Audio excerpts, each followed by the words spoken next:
Со презентација на идејно решение за нов изглед и функција на руинираната зграда на спомен домот на Асном, независната листа за советници наречена Младите за Кочани ја започна изборната кампања. Нивна идеја е оваа зграда да се трансформира во мултифункционален младински центар. Центарот ќе поседува канцеларии, сала за пресконференции и простор кој ќе биде бесплатно отстапен за настап и проба на бендови, диџеи, актери, сликари, уметници за успешно реализирање на нивните потреби. Музичката школа ќе добие дополнителна финансиска помош и ќе биде обезбеден простор за коворкинг. Младинските организации ќе добијат простор за зајакнување на нивните капацитети и пренесување на нивното знаење на младите.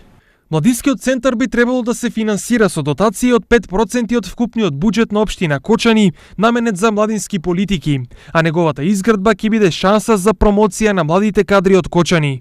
Идејното решение за нов изглед на објектот ќе биде доделено на студенти и неодамна дипломирани архитекти од општина Кочани со цел да го валоризираат своето знаење и труд во објект кој ќе биде од големо значење за младата популација во градот.